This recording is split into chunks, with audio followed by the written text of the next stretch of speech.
Hello students, जैसे कि हम लोगों ने इसके पिछले लेक्चर में सागरी धाराओं की शुरुआत की थी, जिसमें हमने सागरी धाराओं के बारे में अध्ययन किया कि किस तरह से सागर में दो प्रकार की धाराएं पाई जाती हैं, गर्म धारा और ठंडी धारा। आज जो है हम देखेंगे कि सागरी धाराओं का मानवीय जीवन पर क्या प्रभाव पड़ता है,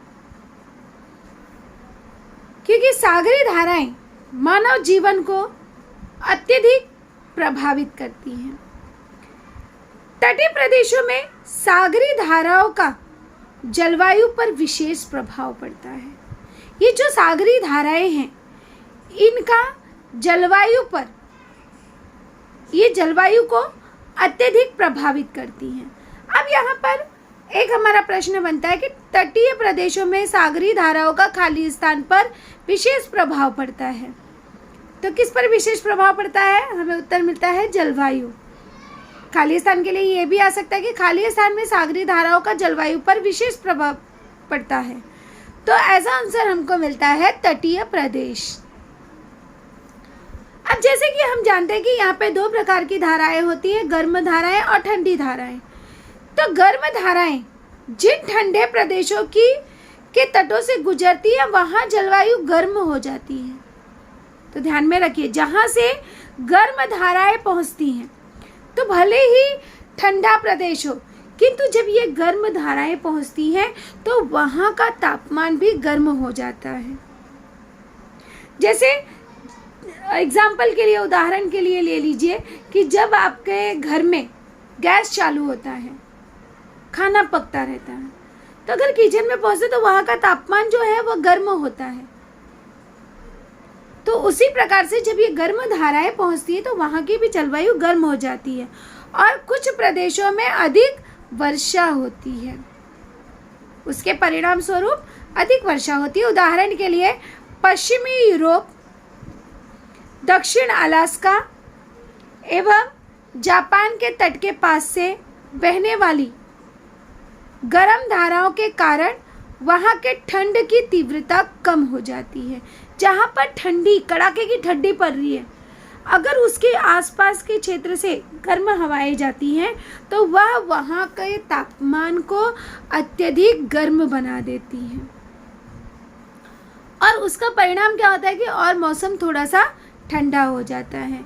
इसलिए यहाँ के बंदरगाह ठंड में भी जमते नहीं हैं। ध्यान में रखिए कि जहाँ पे गर्म हवाएं पाई जाती है, गर्म धाराएं, सागर की गर्म धाराएं चलती हैं, तो वहाँ के आसपास के जो बंदरगाह हैं, जैसे कि आप न्यूज़ में सुनते होंगे कि कश्मीर का जैसे डल झील है, वो जम जाता है, वहाँ पे माइनस टेम्परेचर हो जाता है। अब उसका गजमने का कारण है कि वहाँ पर गर्म धाराएं नहीं होती हैं। जब ठंडी धाराएं ठंडे प्रदेश में जाएंगी तो वो अत्यधिक ठंडा कर देंगी और अत्यधिक ठंडे का परिणाम क्या होगा कि वहाँ पर बर्फ जम जाएगा। लेकिन जब गर्म हवाएं चलेंगी तो वहाँ पे कितनी भी ठंडी हो, किंतु बंदरगाह जो है उसमें उसके पानी जमते नहीं है। यहाँ पे भौगोलिक कारण के लिए एक प्रश्न बनता है कि बंदरगाह जो है, सागरी धाराओं जहाँ गर्म हवाएं चलती, गर्म हवाओं के बंदरगाह ठंड में भी जमते नहीं हैं। तो पहला कारण है कि गर्म धाराएं जिन ठंडे प्रदेशों से तटों से गुजरती है, वहाँ की जलवायु गर्म हो जाती है और कुछ प्रदेशों में वहाँ पे वर्षा होती है। उदाहरण के लिए पश्चिमी यूरोप, दक्षिण अलास्का और जापान के तट के पास के बहने वाली गर्म धाराओं के कारण वहाँ के ठंड की तीव्रता कम हो जाती है और मौसम भी थोड़ा गर्म हो जाता है। परिणामतः या इसलिए यहाँ के बंदरगाह ठंड में भी जमते नहीं हैं। यदि सागरी धाराएं नहीं होती तो समुद्र एवं महासागर का पानी स्थिर रहता। ऐसे पानी में सजीवों के लिए आवश्यक भोजन की पूर्ति नहीं होती। तो ध्यान में रहिए, अगर सागरी धाराएं ही नहीं होती तो समुद्र और महासागर का पानी जो है, जो हम देखते हैं कि समुद्र और महासागर के पानी में बहाव आता है, तो उसका प्रमुख कारण है सागरी धाराएं। अगर सागरी धाराएं ही नहीं होती तो समुद्र और महासागर का पानी जो है वह स्थिर रहता, और ऐसे पानी में स्थिर पानी जो है वो विषैला हो जाता है, गंदा हो जाता है, और ऐसे पानी में सजीवों के लिए जो आवश्यक भोजन है उसकी पूर्ति नहीं होती। परिणामतः सागरी जीवन एवं परिसंस्थाएं सीमित रह जाती। तो गर्म एवं शीत धाराएं जहां एकत्र आकर मिलती हैं, उन भागों में वनस्पति, काइयाँ, अपने हरे हरे रंग की देखा होगा, काई, शैवाल हरे रंग का देखा होगा, इत्यादि की वृद्धि होती है। और यह जो वृद्धि होती है तो इसका परिणाम मछलियों पर, जो जल के अंदर सजीव रहते हैं, उनको इसका लाभ मिलता है।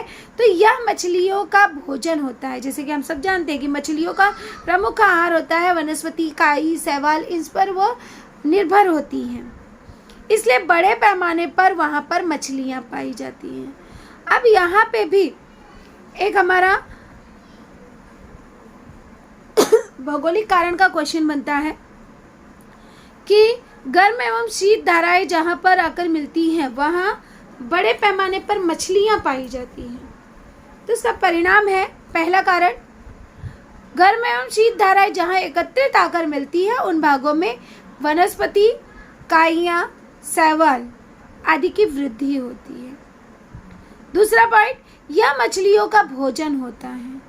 और तीसरा पॉइंट लिख सकते हैं, इसलिए इस स्थान पर मछलियाँ जो है वह बड़े पैमाने पर पाई जाती है, उनका यहाँ पर प्रजनन होता है, इसलिए ऐसे भागों में व्यापक मत्स्य क्षेत्र विकसित हुए हैं।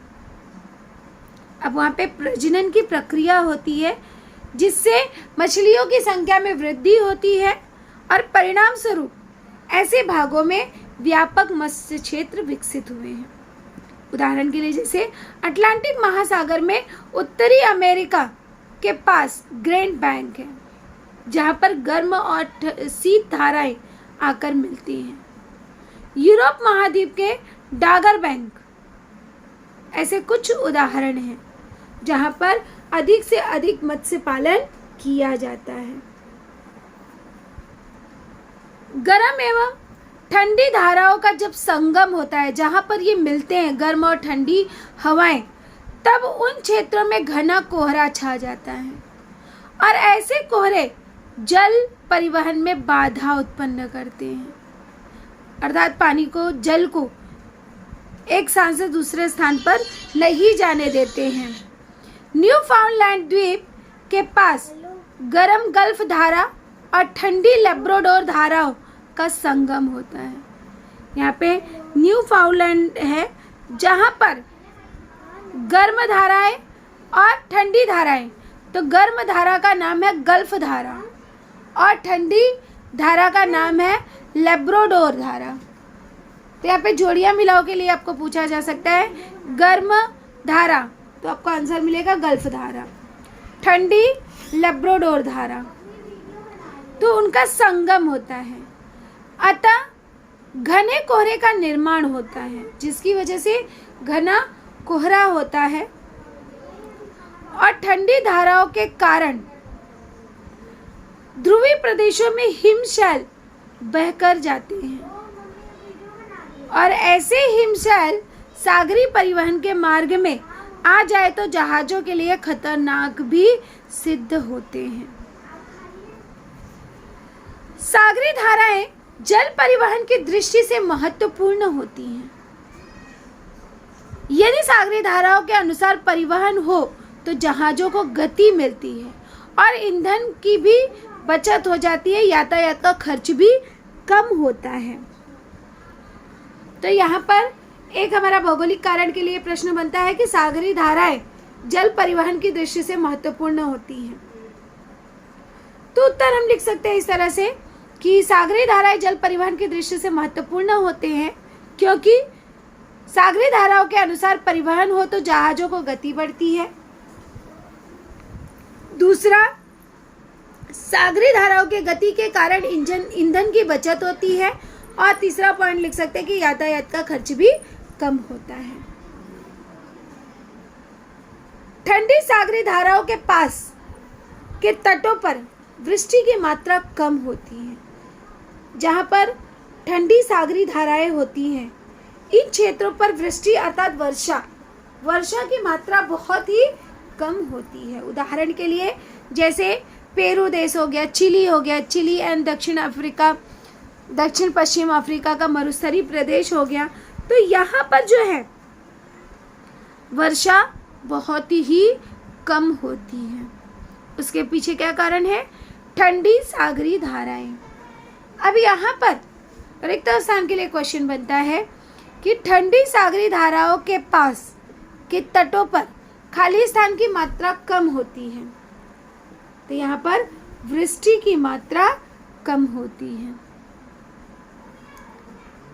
अब हम इसी कड़ी में आगे देखेंगे गहरी सागरी धाराएं, कि गहरी सागरी धाराएं किस प्रकार से होती हैं। तो गहरी सागरी धाराएं, जैसे कि आप यह देख रहे हो, गहरी सागरी धाराएं, जहाँ पे आपको दिखाई दे रहा है कि 500 मीटर ये समुद्र तल है जो हमें पृथ्वी पर दिखाई देता है। इसके 500 मीटर गहराई है। ये 90 डिग्री उत्तर है और ये 90 डिग्री दक्षिण है। और ये जो है, ये भाग जो 0 डिग्री से देखा जा रहा है, ये गहरी सागरी धाराएं हैं।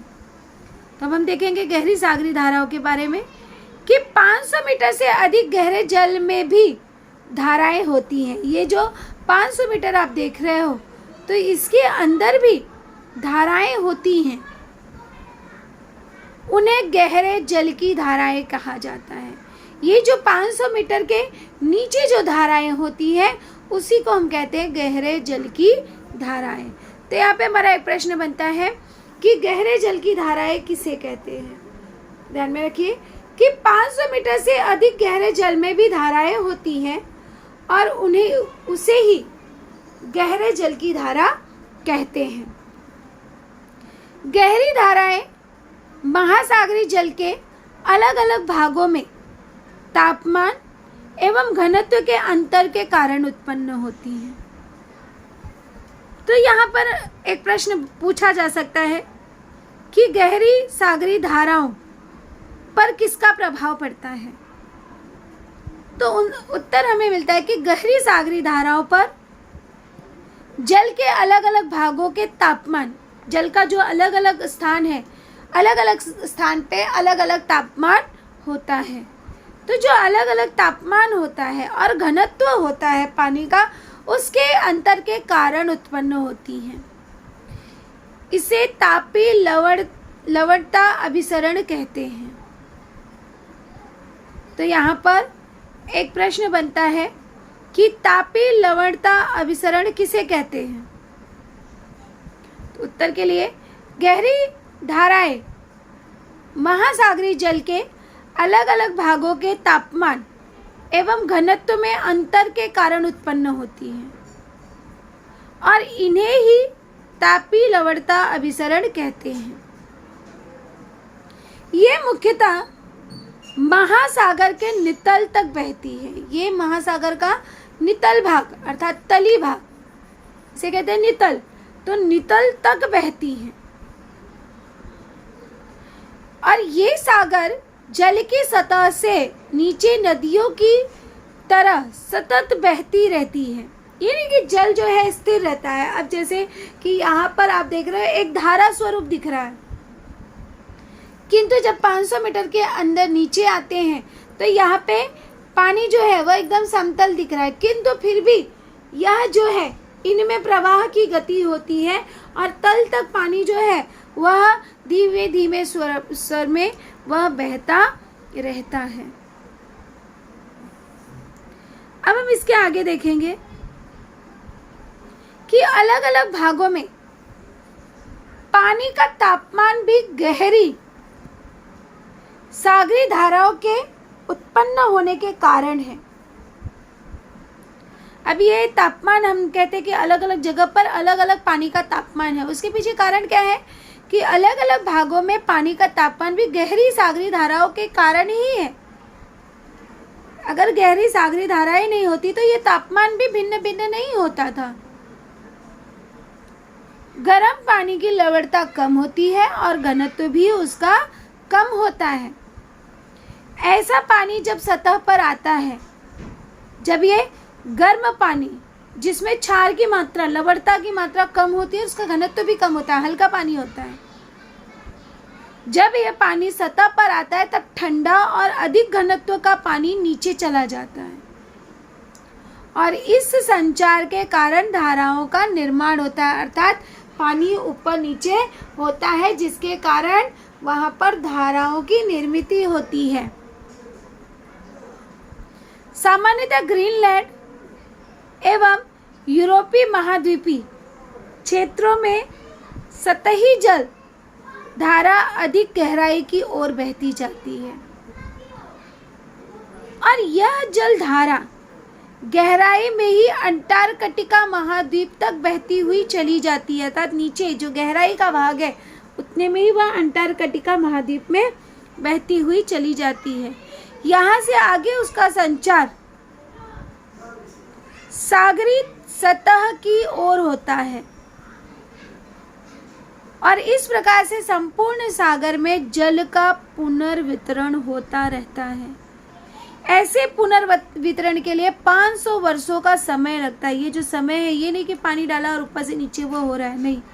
ऐसा जो पुनर्वितरण की प्रक्रिया है, इसे पूरा होने में लगभग 500 वर्ष बीत जाते हैं और ऐसे संचार का वाहन पट्टा संचार भी कहते हैं। तो यहाँ पे एक प्रश्न बनता है कि वाहक पट्टा संचार किसे कहते हैं? तो हमें उत्तर यहाँ पे मिलता है कि जल धारा गहराई में अंटार्कटिका महाद्वीप की ओर बहती हुई चली जाती है और यहाँ से आगे उसका संचार सागरी सतह की ओर होता है और इस प्रकार से संपूर्ण जल का पुनर्वितरण होता रहता है। ऐसे पुनर्वितरण को ही संचार का वाहन वाहक पट्टा कहा जाता है। जैसे आप इस चित्र में देख सकते हो कि ये जो है आपको यहाँ पर दिखाई दे रहा है कि ये ठंडी धाराएं हैं, ये गर्म धाराएं हैं। अब ये धाराएं जो है वह किस तरह से आप देख रहे हो और यह प्रक्रिया होने में यहाँ पर अंटार्कटिका महाद्वीप में यह पानी आ जाता है और यह समुद्री सतह से बहते हुए चला जाता है।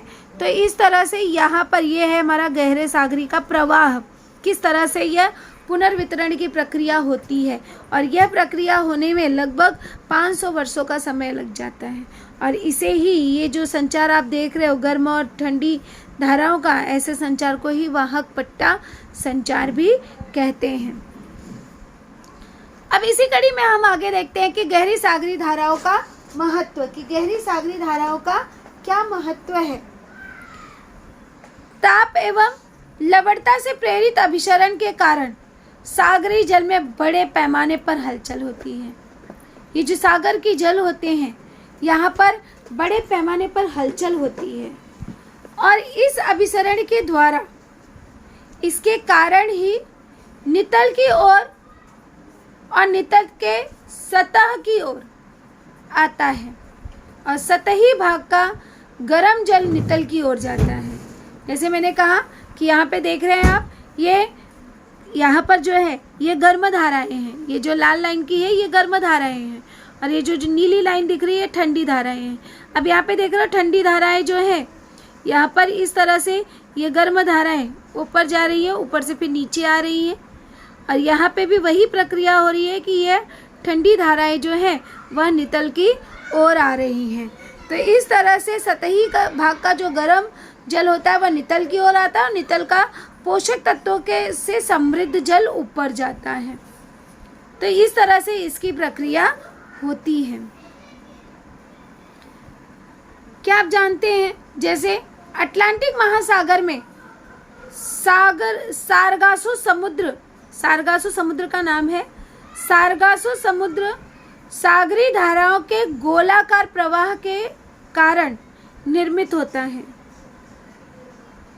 और इसकी सीमाओं पर भूमि न होकर यहाँ पर सागरी धाराएं ही हैं और सागरी धाराओं के चक्री प्रवाह के प्रतिरूप के कारण महासागर के कुछ भागों में ऐसे विशिष्ट स्थिति बनती है। ऐसे क्षेत्रों में को गर्वायर्स उसको गवायर्स कहते हैं। तो गवायर्स किसे कहते हैं? जैसे सागरी धाराओं के चक्री प्रवाह के प्रतिरूप के कारण महासागर के कुछ भागों में विशिष्ट स्थिति बनती है और ऐसे क्षेत्रों को ही गवायर्स कहते हैं। सार्गैसम नामक सागरी घास के कारण इस समुद्र को यह नाम प्राप्त हुआ है। अब ये जो है इसका नाम कैसे प्राप्त हुआ है? सार्गैसम। अब ग्वायर्स इसलिए कहा जाता है क्योंकि सार्गैसम नामक सागरी घास के इस समुद्र के कारण ही इसको यह नाम प्राप्त हुआ है। और यह सागरी जल स्थिर होता है। इसकी विशेषता है यह समुद्र से 1100 किलोमीटर चौड़ा और लगभग 3200 किलोमीटर लंबा है।